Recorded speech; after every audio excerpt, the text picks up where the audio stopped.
जय माँ कालरात्रि, महामाई की जय। नवरात्रि के 7वें दिन माँ कालरात्रि की कथा कही जाती है। माँ दुर्गा जी की 7वीं शक्ति कालरात्रि के नाम से जानी जाती है। दुर्गा पूजा के 7वें दिन माँ कालरात्रि की उपासना का विधान है। इस दिन साधक का मन सहस्रार चक्र में स्थित रहता है। इसके लिए ब्रह्मांड की समस्त सिद्धियों का द्वार खुलने लग जाता है। माँ कालरात्रि कालों की भी महारानी है। कहा जाता है कि कालरात्रि की उपासना करने से ब्रह्मांड की सारी सिद्धियों के दरवाजे खुलने लग जाते हैं तथा तमाम असुरी शक्तियां उनके नाम के उच्चारण से ही भयभीत होकर दूर भागने लगती हैं।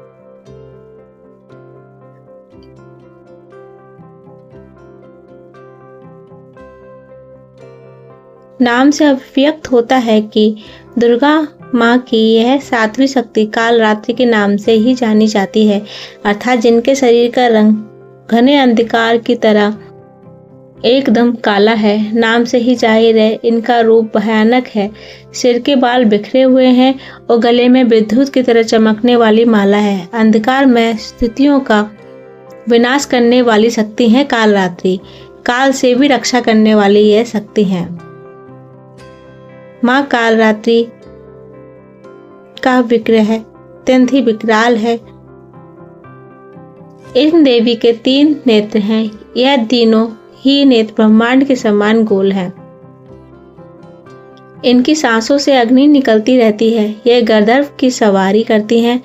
ऊपर उठे हुए दाहिने हाथ की वर मुद्रा भक्तों को वर देती हैं। दाहिने की तरफ का नीचे वाला हाथ अभय मुद्रा में है, यानी तो हमेशा निडर और निर्भय रहो। जो साधक माँ कालरात्रि की उपासना करता है उसमें निडरता निर्भयता के गुण आ जाते हैं।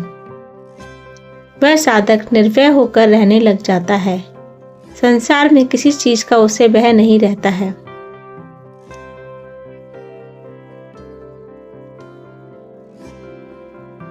बाईं तरफ के ऊपर वाले हाथ में लोहे का कांटा तथा नीचे वाले हाथ में खड्ग है। इनका रूप भले ही भयंकर हो, परंतु वह सदैव शुभ फल देने वाली माँ है, इसलिए ये शुभंकरी कहलाई। अर्थात इनके भक्तों को किसी भी प्रकार से भयभीत या आतंकित होने की कतई आवश्यकता नहीं है। इनके साक्षात्कार से भक्त पुण्य का भागी बनता है। इनकी उपासना आप निम्न मंत्र से कर सकते हैं।